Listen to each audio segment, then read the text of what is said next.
Good morning. Good morning. How are you? I am rather amazing on this fair morning. Fantastic. Thank you so much for being here with us.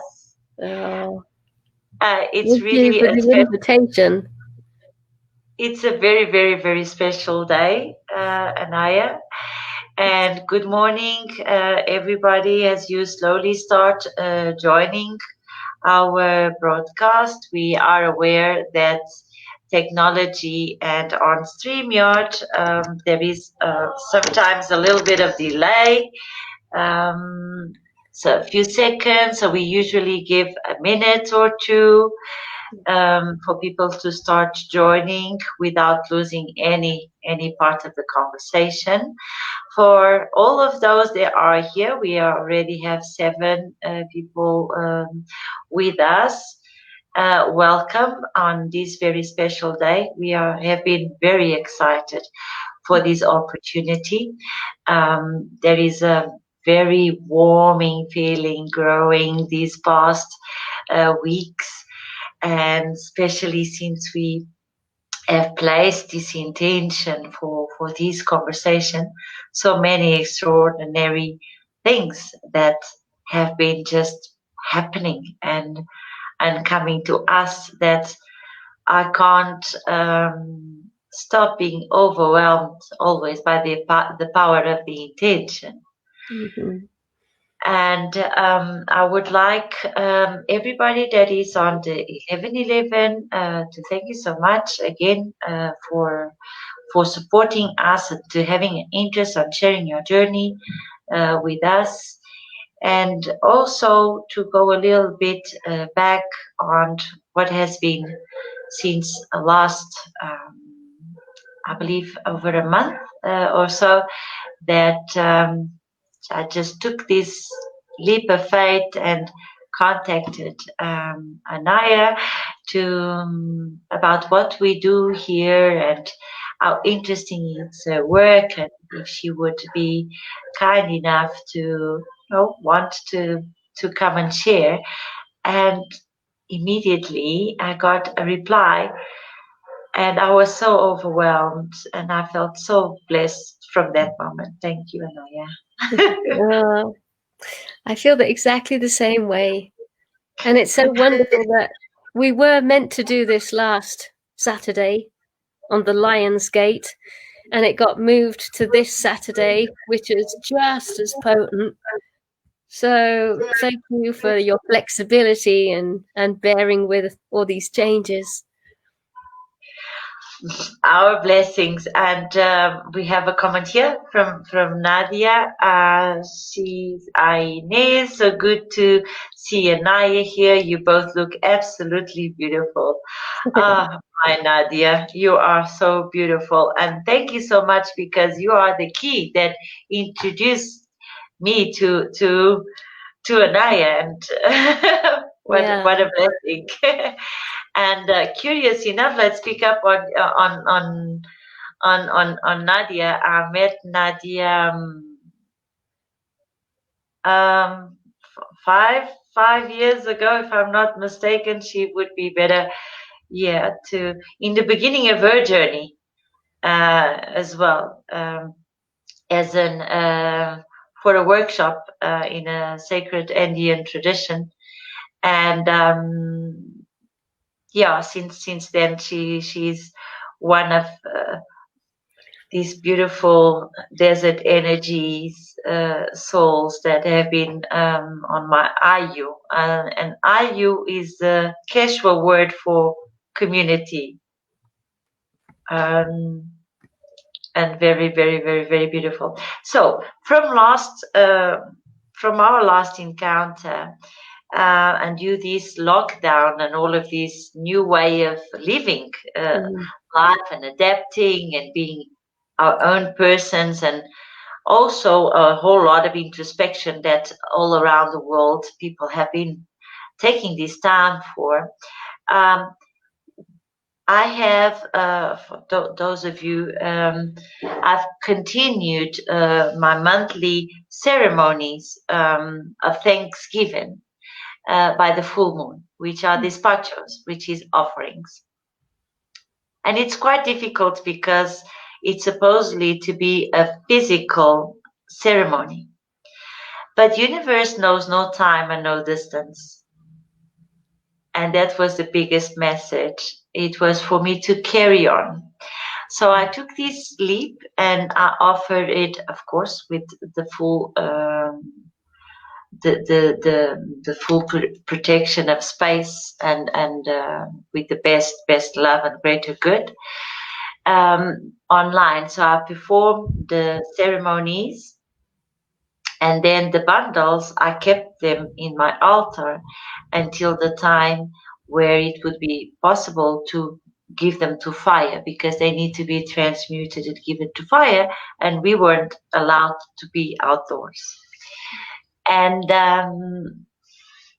so we had the opportunity to do 4 dispachos, and one of them was to air, element air, which is the creation, the concept, where you want to go, your projects, your ideas, designing your will. And another one was to fire, where is to the element that transmutes, that really assists you to shed your skin, to leave your skin behind, and to grow a new one, and to have the courage to do that full transmuting energy. So through that time, 1111 was creating matter, a body, was creating water with its emotion, its feeling, but also its air, because what would be a product, what would be the mission, what would be the goal, in which ways, which mechanisms, and the community as well. And then the fire, which was the temperature, the movement, make it happen, love, soul. And when all of this was happening, we were given an opportunity to almost be the housekeepers of this beautiful property for a family that was immigrating to Finland. And of course, there is no coincidences now. We can transmute, we can give these dispachos to fire. And we decided not to do a full moon dispacho, but to, at the full moon, do a fire ceremony and offer these dispachos. And there was a whole lot of phenomena from that fire. A lot of beautiful energy and faces and messages, and visible, totally visible for the most Gnostic person. And the following Saturday would be the Saturday where Anaiya would come and speak to us at Lion's Gate. And after that fire, I received a message from Anaiya that she had been given this beautiful opportunity. And again, I don't believe in coincidences. So Anaiya, would you like to tell us a little bit about what happened beautifully to you and your family? Absolutely. Well, Pete and I spotted a property nestled at the base of Montségur, which is the old Cathar fortress. And it was up for sale. And we have been wanting to move for a long time. And that became really reinforced once COVID arrived, our friend COVID. And I was also very keen to get mum and dad down to France, where we could look after them and shield them, because they were very much on their own in England. And so they came out, and I left it about 4 days to introduce them to the property, because it's huge. And I was a bit afraid that they would say, "Oh my God, what are you doing? Please buy a normal home." And this is not a normal home at all. This is kind of like an old convent. It's got a chapel, it's got a spring, it's got a cave, it's got a labyrinth, it's got a great big crucifix, actually, in the mountain up above. So I hedged my bets, and on the fourth day, I showed Mum and Dad, and they absolutely loved it. And they also knew that this was really the property for myself and Pete, because they know about our projects. So it was an instant yes. So on the 5th, I took them round and they loved it. There's an apartment there which is just perfect for them. And so on the 5th, we made our offer. It was accepted. And so on the 8th, Lionsgate, we were signing our first paper, our first legal paper, to say that we are in a promise to buy this property. So it happened so fast. And that was why I couldn't be with you all on the 8th, because we were having a little party round at our house. The old owners came round with the paper, and we all sat round our dining room table just beneath us right now and signed over. It's huge. Yeah, it's a huge place. But And I it's a huge always foresaw it like a little Noah's Ark. This is going to be a sanctuary, a refuge. We don't know what's up ahead of us in the coming years. And it's big enough for a lot of people to come and be here and birth, you know, a new way, a new way of living. And of course, it's well, you know, as we get into our talk, we have this Cathar prophecy that expires next year. So it's very exciting. And I was so overwhelmed because people who know me knows that I don't believe in coincidences at all, at all. And I'm a true believer in the power of manifestation and of our will and expanding this huge vibration and going beyond this bubble, this beautiful bubble that is lent to us for some years to enjoy. And I can see the comments going that congratulations from Evelyn Gazira. She says, congratulations, Anaiya, on the birthing of your new home. Cheers to new beginnings. So beautiful. And Rian Spring from Dubai is saying hello as well. And Nadia also, congrats, Anaiya and Pete, wonderful news. And yes, the comments just keep flowing, and it's so nice. Thank you, everybody. I feel very, very, very, very happy for you, and also hearing about and following. And I'm also going to put here a little banner at the bottom showing, with your permission, please, with your website, for people to connect to your website and find out this beautiful work that you and Pete have and this wonderful project, because and now also knowing that you really have this idea for young teens and working with youth and energy, and so much that they are really they are so open. Yes. They are so open, they're beautiful, and they really, really need this pure energy and this ancient knowledge to come to them, because they know precisely how to decipher them. Yes. Much better than our generation does.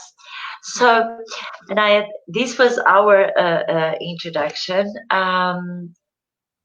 I am so excited to find out about what is this, the Cathars, and what is this 699 years prophecy, and why is it coming to a completion next year in 2021, and what is the connection of Mary Magdalene, and what is your connection to all of this? So over to you.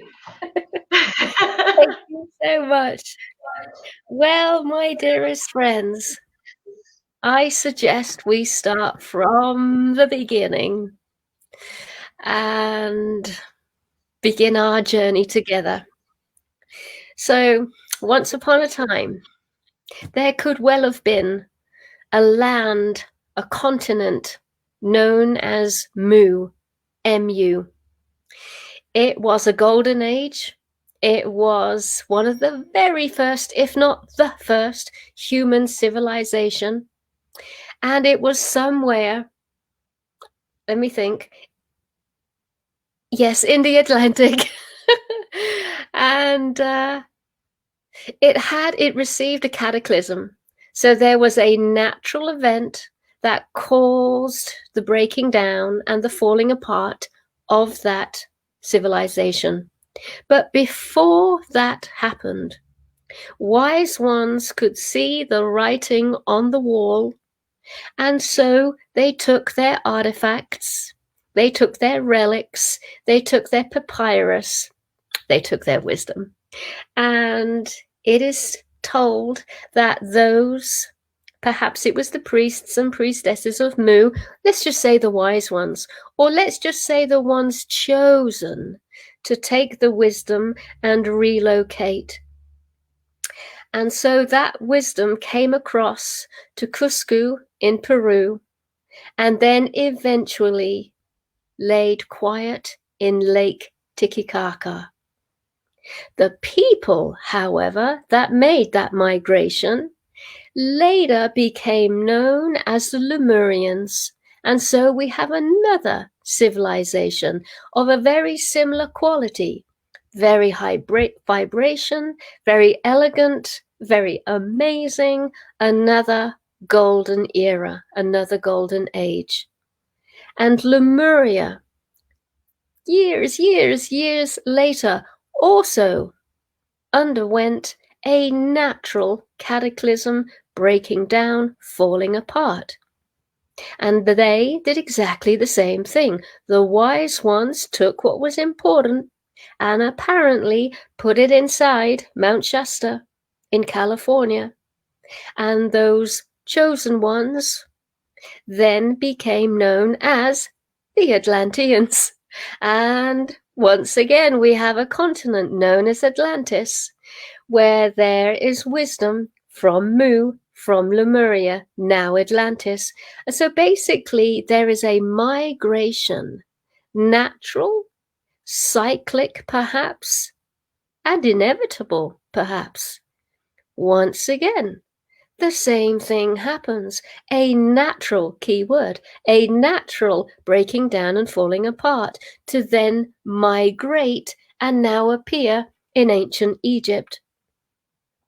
It's important to note that the wise ones are migrating, and with them the relics, artifacts, wisdom, items, perhaps bloodline.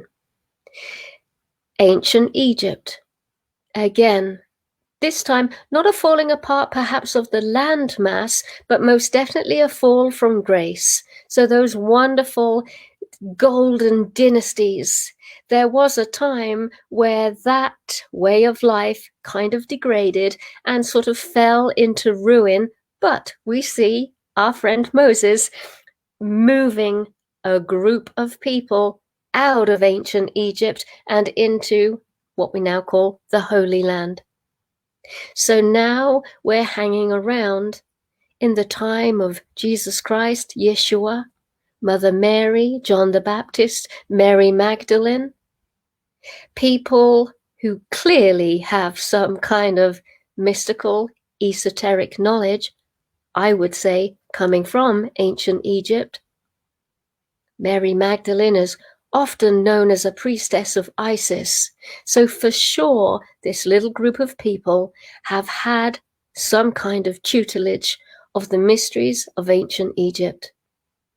And perhaps they have within their vicinity artifacts, relics, papyrus, items.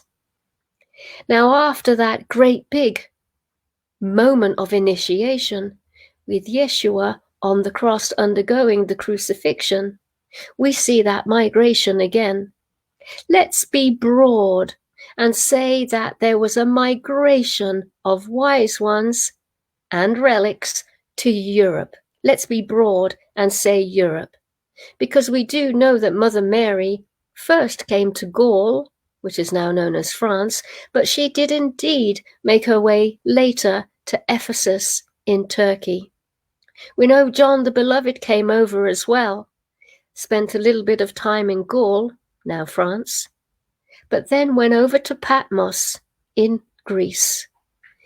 Mary Magdalene, we know for certain, came to the shore of Gaul, France, and landed in a little port now known as Sainte Marie de la Mer.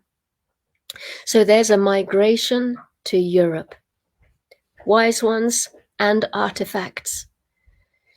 There's a great tale that says that Mary Magdalene and her little group of people, perhaps John the Beloved, Mother Mary, that's what fits and rests quite nicely in my heart, that their little rudderless, oarless, sailless boat was met by a great lady called Sarah Lakali, who was a gypsy queen who had Egyptian blood.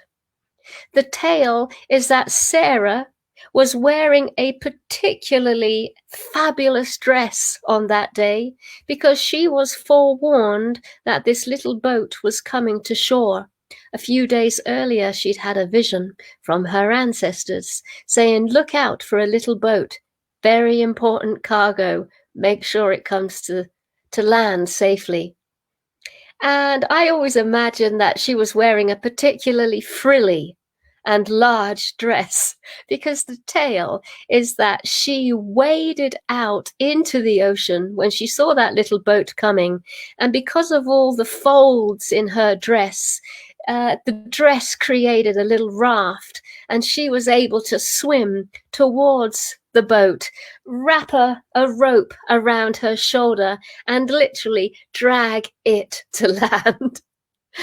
And of course, at that time, there was a lot of Roman presence all around that Marseille, Provence shoreline.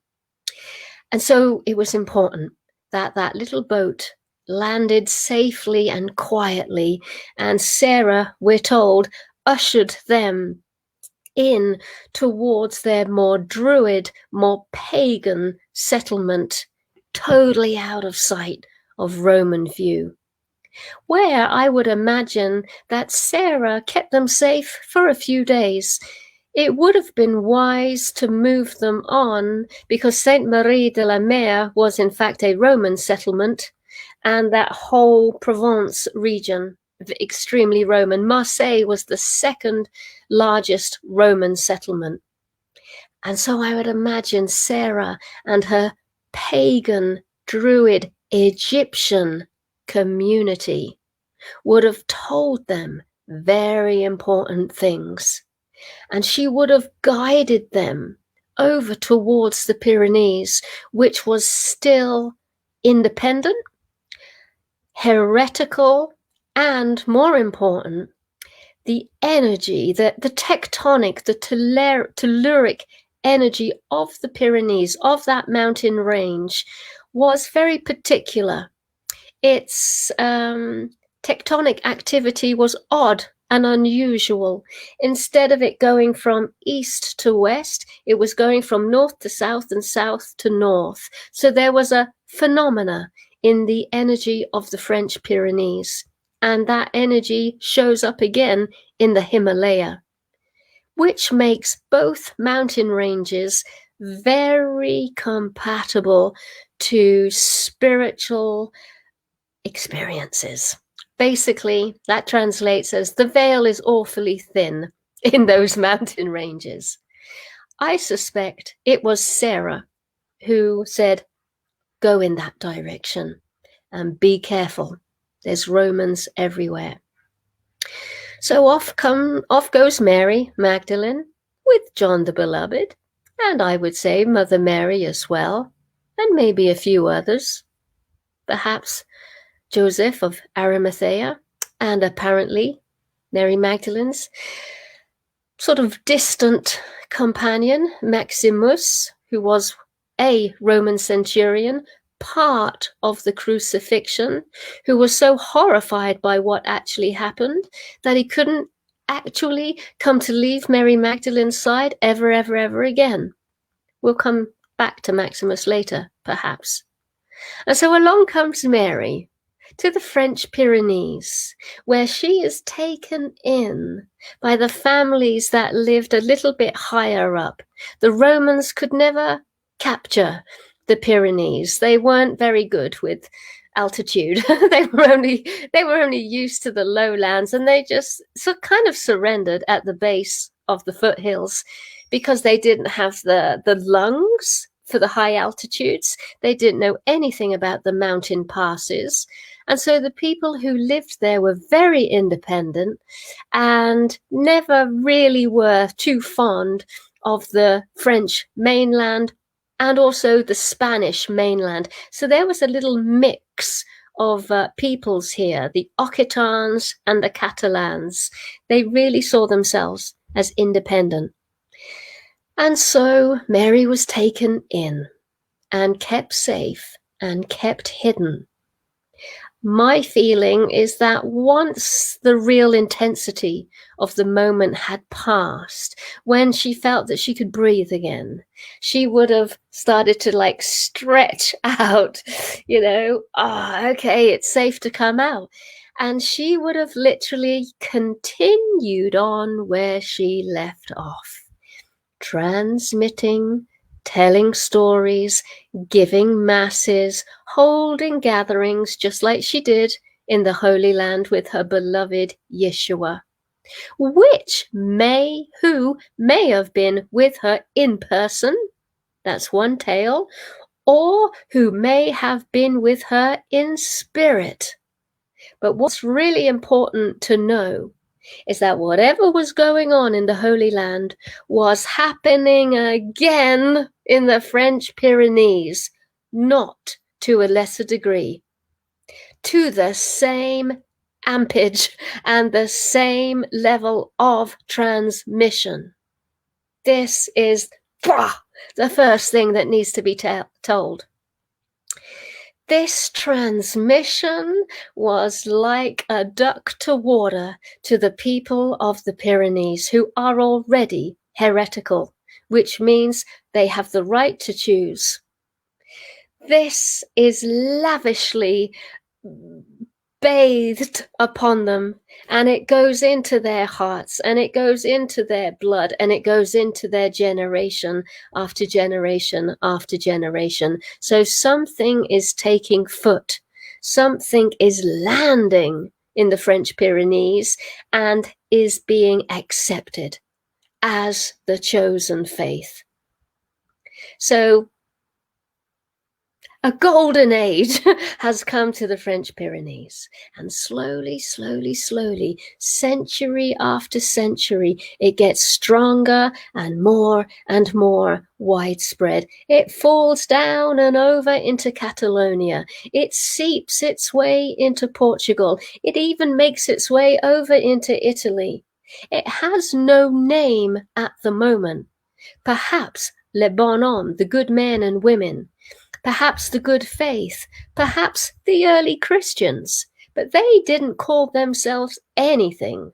They were just being themselves. Now,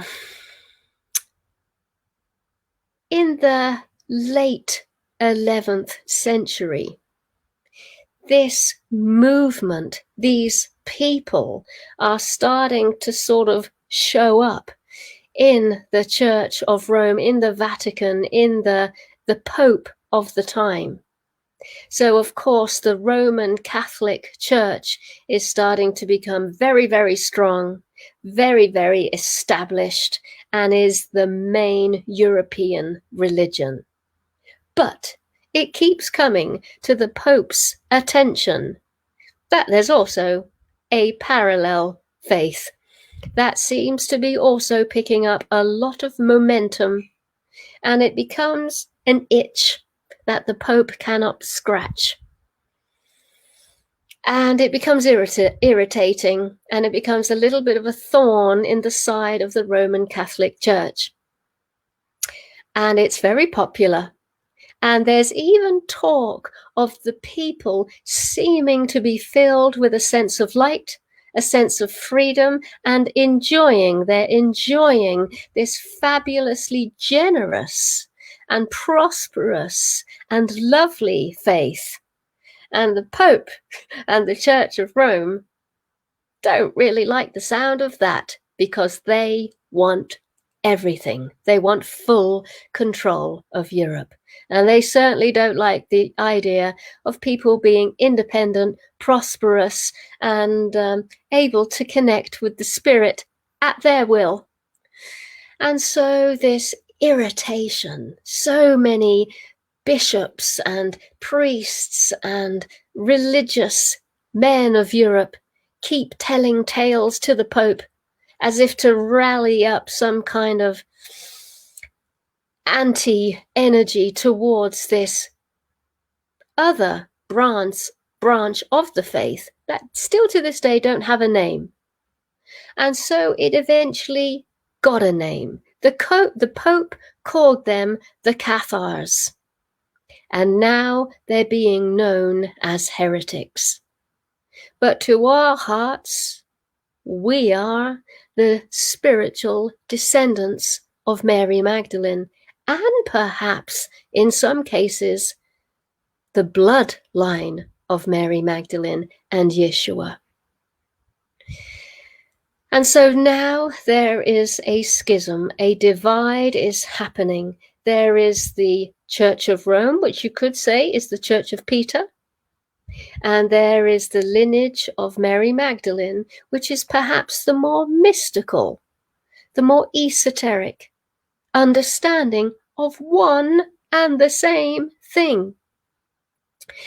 And so a crusade is made to actually crusade against Europe. There's never been a crusade against anybody within its own vicinity. There were 2 crusades previous to that, and that was both to the Holy Land. So to have another crusade against our own people was just unprecedented, shocking, and frightening. And this crusade was to come to the south of France and absolutely weed out the Cathars, weed out all and every trace of Mary Magdalene, whether it's a bloodline or whether it's a spiritual descendancy.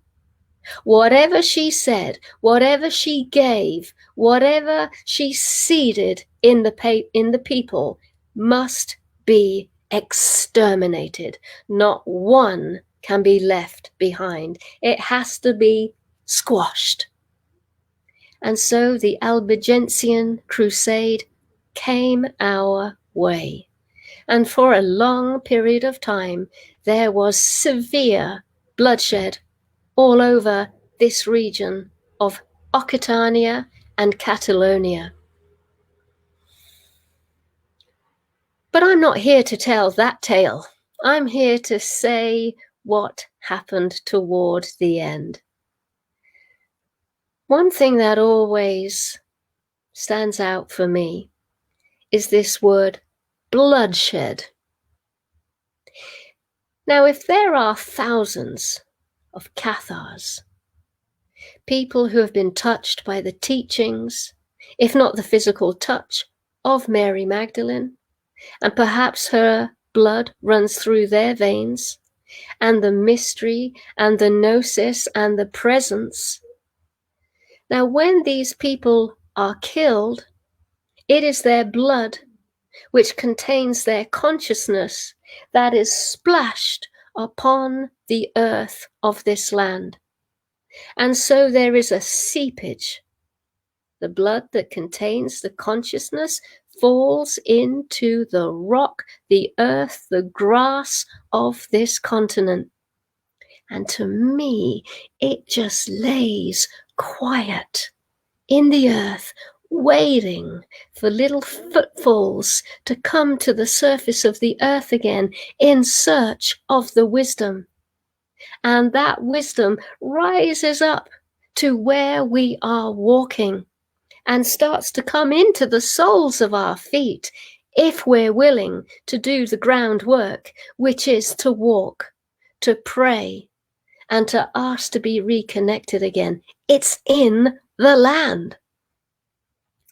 Let's just jump forward now to 1321.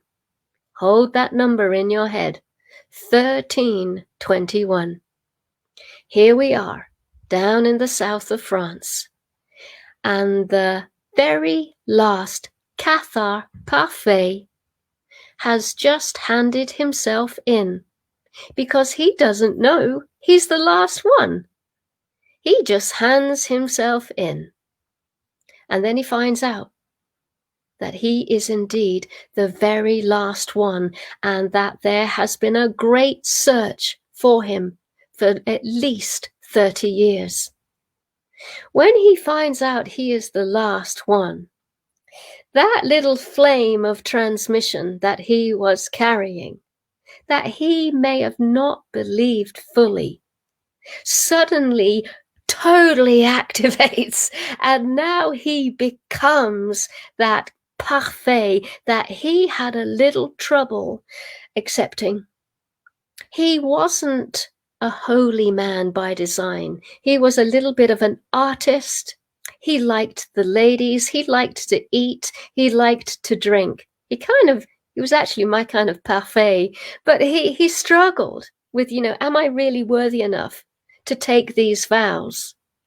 When he found out he was the last one and he was about to be burnt at the stake, I believe utterly that all of that resistance, all of that unworthiness just burnt with white fire as the Spirit descended and ascended within him, because he was now the most glorious parfait I could ever imagine. We're told that when he was being burnt at the stake, he looked up as if to commune with something in the sky. Tears fell down him, and he started to laugh and be filled with joy as if receiving a message, because he then come back down and addressed everybody who was witnessing him being burnt at the stake. And in Occitan language, he pretty much said, in 700 years we shall return, for this spirit cannot be squashed. When the laurel, that's our native tree, when the laurel turns green again, we shall return. 1321, 700 years, 2021. Now here is a very important piece of the story. Because we live down here, 2 years ago, we had an invasion by an Asian moth butterfly. Gorgeous little thing. We didn't know what it was. We just thought they were white butterflies. And so we welcomed them in. Yay! Makes everything more fairy tale-like. Well, these little Asian moth butterflies nestled in our laurel tree and our box tree. And at the end of the summer, we realized, they have stripped the tree of all of its nourishment. This beautiful evergreen was now parched and brown and brittle. And we were like, oh my God, the laurel tree, this is so important. It's turned brown. The following year, the Asian moth butterflies came again and did the same thing again, making it more parched, more brown, more brittle. But, and this is the spectacular news, they have not turned up this year. And it is already August, and our laurel and box tree have 1/3 of green growth growing. The tops are still brown, but down at the root and at least 1/3 up the trunk, green shoots are coming out, and the tree is not dead. It is being restored, which means next year, 2021, that little native tree of ours is going to be totally resurrected. and green and lush and back again. And that, my dearest friends, is the Cathar prophecy. I often wondered that piece when the laurel turns green again. I've been living here nearly 20 years now. So I used to look at the laurel trees going, but they're already green. I don't understand. They're already green. Now I understand. And what does that mean? We shall return. I feel the we-ness is the accumulation of all that migration from Mu to Lemuria to Atlantis to ancient Egypt to the Holy Land to Europe. Because the Cathars were just a face. Mary Magdalene is just a face. It's a whole lineage that has been here since the very, very beginning. I can see that things have been moved and stored in places for a later generation. I don't know about you, but I don't want to store it for a later generation. I feel we could be the ones that piece it all together. And I don't know, that's where I stumble. Do something, be something. I just don't know. But that is where I currently am with this Cathar prophecy. And of course, to top it off, like I shared at the beginning, this property has just come up. Pete and I want to make this an absolute place of this Cathar and the whole lineage, to be honest, a place where you can come and be replenished and drink and stay and walk and connect with this tradition. There is no memorial to a lady called Esclamande de Foix. She was the high priestess of the Cathar tradition, and it was forbidden to paint her, it was forbidden to sculpt her, and it was forbidden to say where and if she ever died and is laying in the ground. Some say she turned into a white dove at the crusade of Montségur and flew away, and is the Holy Spirit hovering above Mount Soularac in the French Pyrenees. Others say no, she died a normal death, but it is forbidden to say where she is buried. So one of the things I very much want to do is to make a memorial to Esclamande de Foix, the high priestess of the Cathar faith, so that people like us can pay our respects to this great lady who was very much part of the Mary Magdalene and back lineage. So there you go. There's the tale.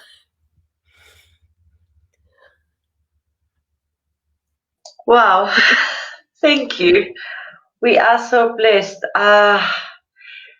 The amounts of comments that has been popping, and the amount of hearts that you touched, and so many beautiful messages, and you speak about the butterflies and these pretty beautiful whitish moth that actually comes and it's on destruction, although it's full of beauty, but destruction, correct?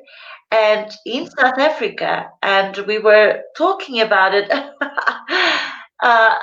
this morning, it was coming end of last year, beginning of this year, that we had these millions of them, and we couldn't understand what was happening, what was this migration of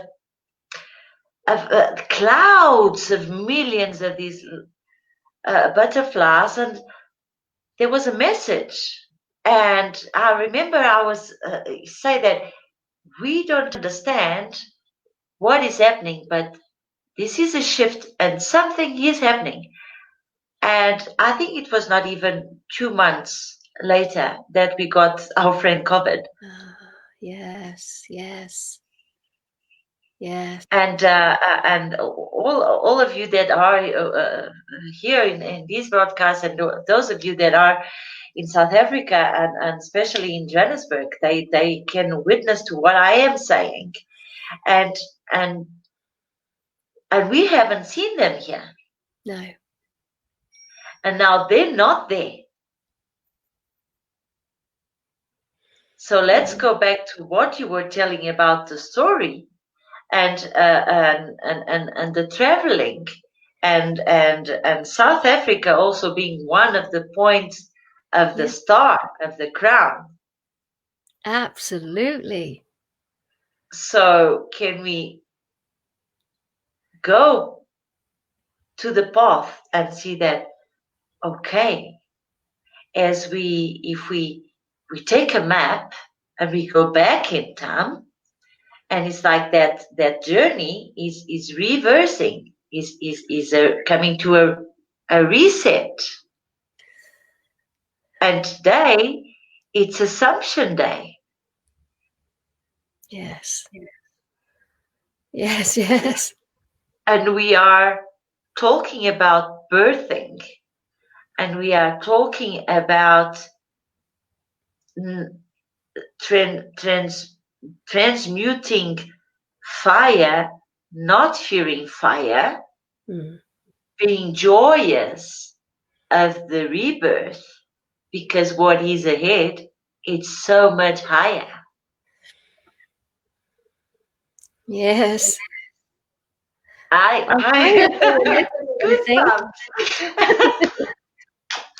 try and say a little something, but it's not formed within me yet. But let's perhaps say that there are 12 earth gates on this planet, chakras, portals, vortexes. Table Mountain in South Africa is one of them. Mount Shasta, Lake Titicaca. Oh, this is so difficult because it's not formed yet. So the kind of imagery and inner work that I'm working with at the moment is that, oh gosh, I'll try and say it. So in my heart, there is this Sophia character. Sometimes she's seen as a lady.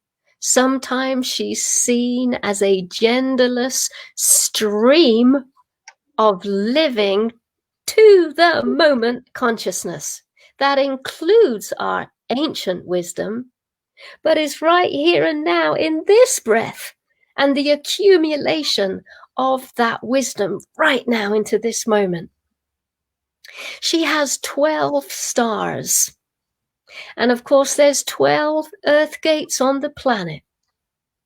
My feeling is that this 2021 moment is going to be the knitting of one star to one portal, and that we're all part of this knitting process. Here I am in France, here's Inês in the South Africa, and wherever you gals and guys are, that we as humans, as daughters and sons of this Sophia or living consciousness, wisdom, is going to knit.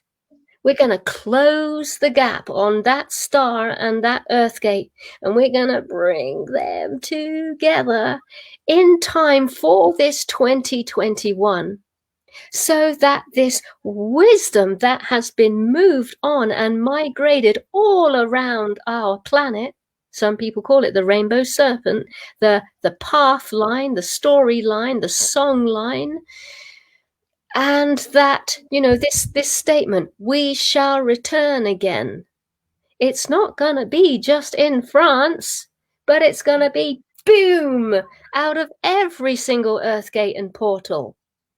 This rainbow serpent is just going to and it's going to be spewing forth from every one of these places. And now we have the 13th Stargate, because when the 12 are present, the 13th appears. When all those 12 stars are lit up in her crown, now we have Sophia. There's no 12 stars anymore. There's no crown. There's just light. And the same with our planet. No 12 earth gates, but the 13th emanation, which could well be because we've seen it before. What happened when Mu became Lemuria? When Lemuria became Atlantis, when Atlantis became Egypt? We know that this happens regularly, perhaps psychically, psychic as in cycle. Is this patriarchal industrial age also gonna fall to then be reborn into something fresh and new and harmonious and graceful? Certainly looks that way, beloved friends, because how can we come back after what we're going through? There's only one way to go, and that's through the eye of the needle and out the other side. So I am very excited. I am absolutely overwhelmed right now, and it's just pop, pop, pop, pop, pop, pop. And again, like, okay, let's we've set this 11/11 together, get undressed of all these over 24 years of diplomatic life to embrace the gift. Takes a whole lot of courage, but it's so rewarding, and not quite knowing, okay, what you're going to do, how you're going to do it, but this is a mission, and this is a message, and is now. And all of these starts being set together, and then people come, and Mary Magdalene comes so strong, especially from March 2017. Around March 2017, February, March 2017, and more and more and more and more.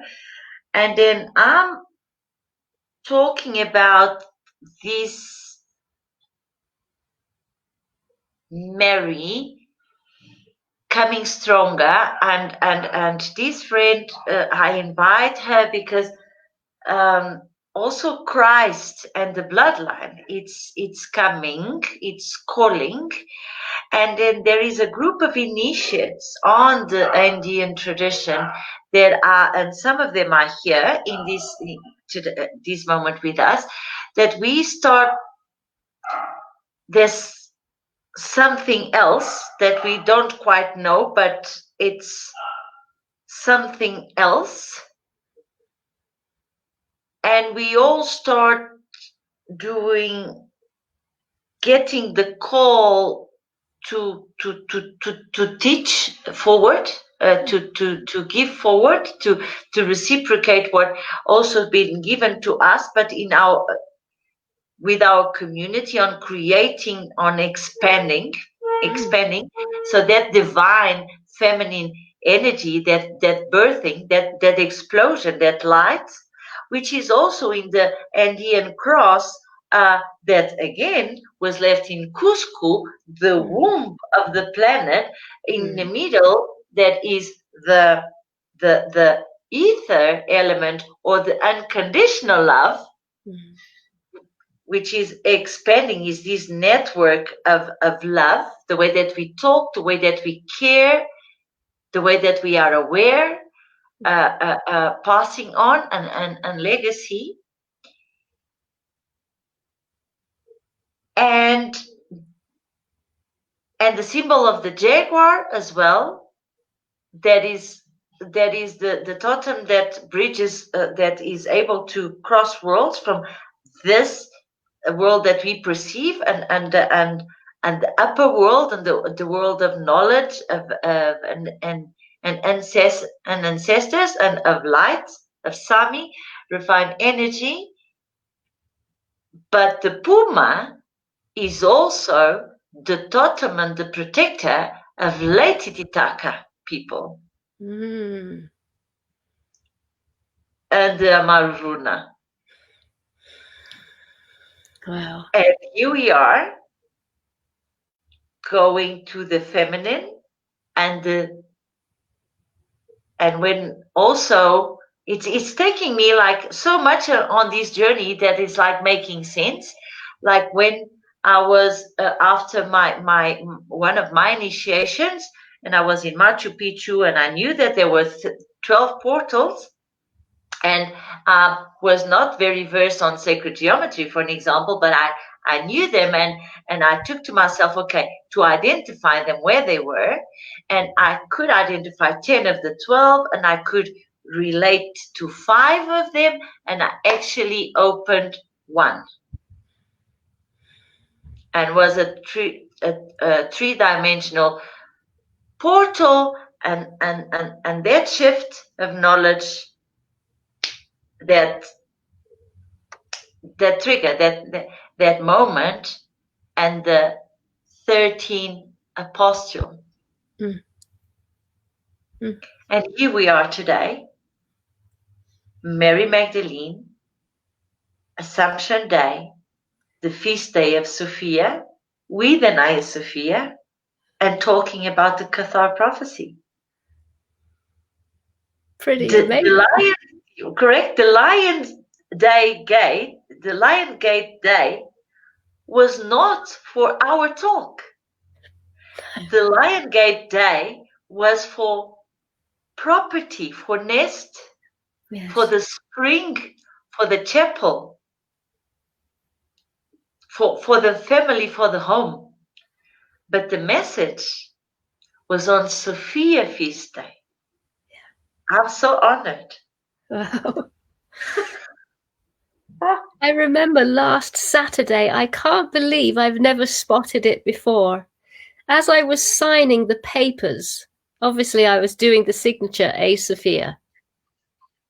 But then I looked down at what I was doing and I saw, Sophia. Sophia is signing for this. I can't believe I never noticed that my signature was A Sophia. And I went, oh my God. Sophia is taking this property. Flippin' heck. No coincidences, right? Yeah. And the beauty of it is that although we are blessed to be called for this path, because somehow we have been entrusted with a gift and with a role, there's a mandate for us that we might not be able to fully or even slightly partially understand what our mandate is, but definitely the need to accept that we have been given a role. Yeah. And that is not ego, that's being humble and taking the responsibility. Oh, absolutely. And that is what is so live at the moment. You know, this period, there's in France, you have the first signature and the second signature, and this can take 6 weeks. I'm swinging from jubilation to the weight of responsibility, and I can't do this, and yes, I can, and oh God, it's such a biggie. And of course, I've got mum and dad involved. Yeah. I have to succeed because I'm now taking care of my parents. Woo! Big task. Which is our responsibility. Yeah. They have birthed us, they have looked after us, and then it comes a time where it's for us to look after them. But if we think outside of the box, again, it's the same with the legacy, and it's the same with the Cathars. Yes. So we have been entrusted with a story, with knowledge, with wisdom, and we are now have to take it, not just look at it, but to have action. Yeah. To move forward. So it's that and that's why I said that it can't be ego, because it's so, if it is for ego, then let me relax and let others take care of things, right? Yeah. No, it's the huge responsibility that, no, if this has been thrown to my lap, to my responsibility, Yes. Yes, I'm excited that it was given to me, but I also don't have the choice of saying no, because now I have to roll with it. Yeah. So, and I feel that's exactly what is now with you and Pete. Yes. And that is why you're not a newbie. You are there for 20 years. You had to be proven that you were the Sophia. I certainly had many trials and tribulations. Yeah. It's beautiful, and with this we are all very expecting about how it's going to unfold, and also that your beautiful Occitania will also find the rightful new custodians. That's right. That's right. Yes. Yeah. Very much looking for that person or couple. Yes, that would be the next, that will be able to nestle and take it further. Yes. And to birth the next batch. Yeah. That's it. Yeah, yeah. Welcoming people into this region. Yes. It's so beautiful. And this connection, this triangle that is now being placed with the okay, so I would say Cusco, because Cusco is where in the Andean tradition, after the beginning of the priesthood, where we begin our path as masters. And that's when we get the transmission of energy of the spirit of the mountain, the masculine spirit of the mountain, Apu, and the feminine spirit of the mountain, Nushta, which is transmitted by the moon, and makes the connection between earth and moon. And it's in Cusco, the womb. So doing this triangle and Africa, and where I am sitting on the foothills of Mahalisburg, which is the cradle of humankind. Yeah, yeah. Okay. I just find it, I'm so excited for this journey. Thank you. Thank you. Thank you. I'm very excited to see how all of this is unfolding, and what is the roles and what are the journeys, and if in any ways young 1111 concept and can be also part of your journey further, and that you can be also part of our journey, and perhaps even on the avatar experiences, which is something that 1111 will put forward. So far we are thinking on creating this journey, which is the sacred sites of knowledge. So far we have also 3. So we have by the Northern Lights and the Sami people, so the shamans of northern Russia, Lapland, Norway, Sweden, Finland, and the shamans of fire and that knowledge, and going to Lapland to work with the shamans and get this transmission of energy, and then Peru and Bolivia with Lake Titicaca and some sacred sites in Peru, and then coming to South Africa and working with the 4 elements and the caves and air and the sand dunes, and also the beginning of mankind. Yes. And there is, and then also then my personal journey as a daughter of Santiago de Compostela and Occitania. I think that there is a whole lot of things coming together. Yes. Oh yeah. So I'm going to put some on the screen, some of the comments that we have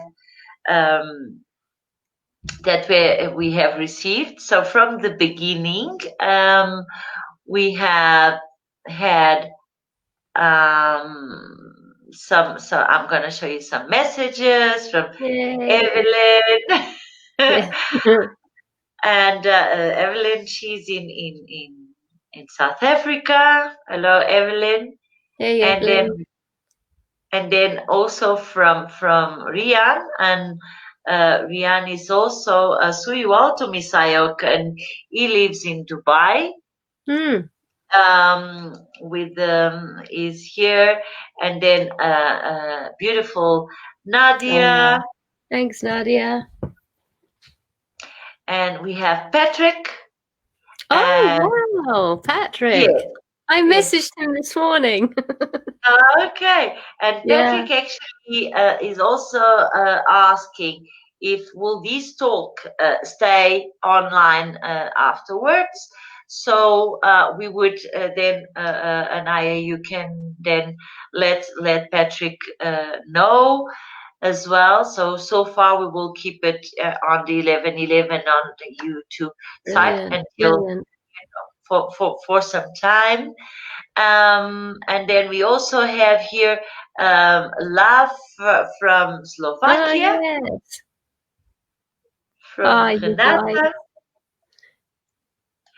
And Valerie also said hi. And congratulations on your new move. Thanks, Val. And then we also have I love you from Cindy. She loved our conversation, and she also had a comment that of positivity. And okay, we have several comments. Okay, so Nadia also asked a question to summer to go on. Okay, that is great. Yes. I would be also very looking forward to share all of these news. And then we also have Vera from Portugal saying hi to us. Yeah. And hello. Matt. Yeah.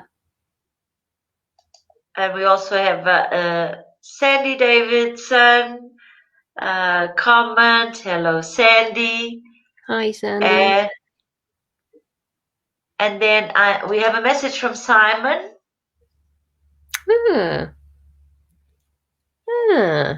Oh, very good. Wow, this is really, really good news, Simon. And it just shows how there's no borders, there's no geographic or time barriers, right? And it's the time for the enlightenment and to get all of these going. So, Anaiya, tell us, what do you, how can we access this beautiful wisdom and knowledge of yours. And we go onto your website. Do you offer, do you have maybe a membership of that people can subscribe and be closer to you and to your knowledge, to all of these beautiful knowledge? Do you offer a retreat? Because Occitania is a bed and breakfast, right? Yeah. So do you offer workshops? I'm just thinking about, because we're not going to be castrated of air flights for all our lives. Well, I would say come on over to the website where there is loads of videos and audios and blog posts and all of that stuff. And then if you're really into it, if your heart goes, oh my God, this is for me, then you can get this thing called a temple pass, which means you can have access to all the transmissions I've ever done, which is well over 200, as well as everything I will do in that year of subscribing. And I tend to do 2 a month, one on the new moon and full moon. And they tend to be just like cutting edge, sort of like oral medicine for the moment. So I'm navigating our human journey and all the things that I think you and I might be coming up against and using that ability, the oral medicine to record something comforting and nourishing for this time. But I must say, the website has a lot of stuff that you can get right into. Okay, so let me pass it here for those of you that have not had the chance to get it right. Thank you. That's really, really, really encouraging, because there are times we all have our lives, and now you also say that you also have the full moon and the new moon.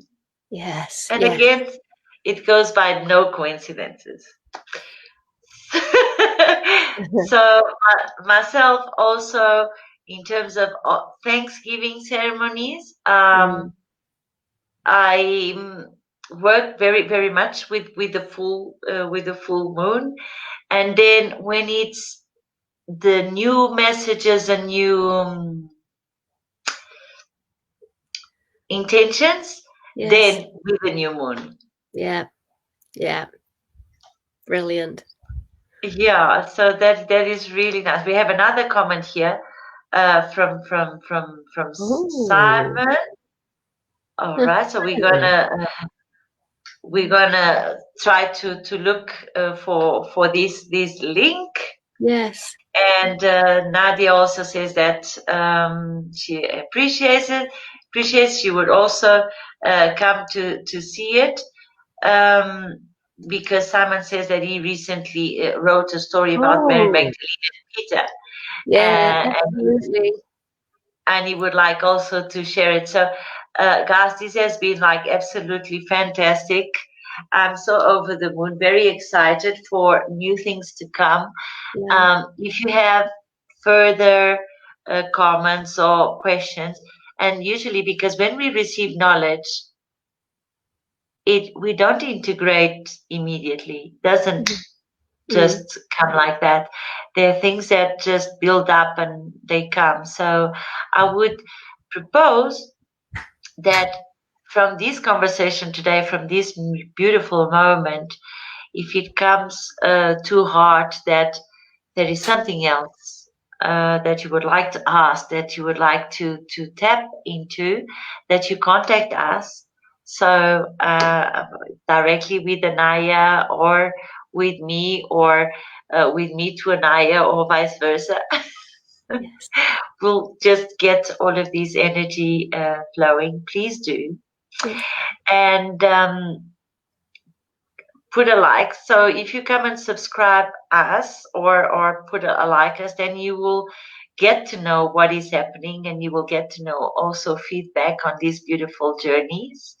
that would be amazing. And thank you so much for the support. I am personally looking forward for growing and growing more, and also to finding more. I'm actually thinking on subscribing to your path, your path, because I'm so excited. I don't want this to be a one kind of a date. Yeah. A one day stand. No one night stands. So the idea, so I'm definitely going to dive onto your website and find out more about. And Evelina, Thank you, Evelyn. Likewise. Yeah, that's really, really Thanks, nice. Simon. I'm going to go and check out Simon. Simon Yes. is interesting. Yeah, I think that Simon's going to have a little bit of stalking. Yes. And so will you. I think your website's going to have a lot of ping pings. Oh, I hope so. It's very interesting. My husband's called Peter. Yes. And I often look at him going, another flipping Peter. And Sophia. Peter and Sophia. And you know, the marriage, you know, and I think that's it. We have to somehow unite these paths again. Absolutely. Yeah. Sophia. Sophia, that is brilliant. That's absolutely brilliant. And then tell me something. I wanted to ask you. I'm just curious. I've seen in your posts about this beautiful property that these pools. Oh, the Isis mystery pools. I don't want to take too long, but can you tell us? I just got this magical memory of baptism. Not sure if this makes sense in any way, but yes, it came a very beautiful. When I saw those photos, the first thing that I felt like doing was to put my head back. Yes, yes. Immediately.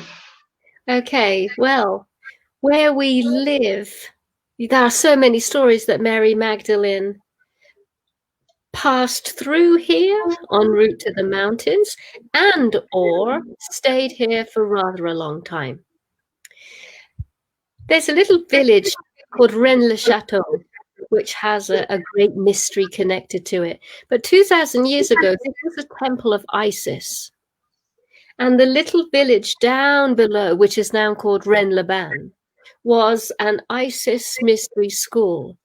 The Roman tradition took Isis, Ra, and I think it's just those two, took those two gods and goddesses from the Egyptian pantheon and made them their own. So for the Romans to have a temple of Isis, this is quite normal, even though it sounds strange.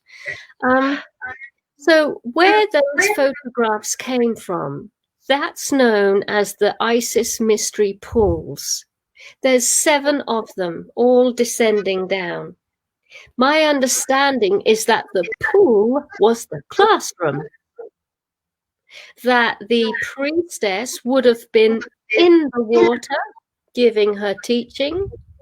The students would have been sat around the pool, and when they felt like they had received the wisdom, they would submerge as if to affirm, I have received. And then a couple of weeks later, they would meet at the next pool, and the next level would be given. That's the Isis mystery pools. But there is indeed another place called Fontaine des Amours, the Fountain of Love, which is close to that same area. And it's a salty pool where a salty river has come along, filled itself up, and continued on. This pool is indeed where Mary Magdalene did her baptisms, and before her the Celts, because it's a salt pool. It's made from salt water coming from a salty spring a little bit higher up. So, you know, when you come to this region, that's the kind of things you're going to be finding. Oh, wow. Yeah. I'm very looking forward to it and to this journey. And now I understand why I had immediately that feeling. So it's beautiful that how the connection really, really worked. Yes. And I thank you so much. Thank you. This has been a magnificent time. We have two comments here that I would like to show. Hey, wow, you're still with us. Good. Yeah. Beautiful, beautiful. I totally agree. And we have also another comment from Matt. Thank you, everybody, and thank you, Anaiya. I am at a loss for words for everything that you have. Okay, Simon. One last thing. Isis is the spiritual limb of the leader of the mystical order. I'm connected to Sophia Center. Oh, okay. So we will definitely be stalking you, Simon. Yeah. TBC, Simon. Yes. To you. Anaiya, thank you so much. I'm very grateful, very blessed for this opportunity, for your beautiful wisdom and energy. Looking forward to work with you further and to share with you further, and wishing you a beautiful feast day to you, the Sophia. Thank you, Inês, for the invitation, and thank you everyone listening now in the live moment and later on. Yeah, may the grace, the absolute grace of the Holy Sophia be with us always as wisdom. Always as wisdom. Amen. Absolutely. And may we all stay blessed. Thank you again for taking part of this journey and for sharing your journey with us. Thank you. Thank you. Much love.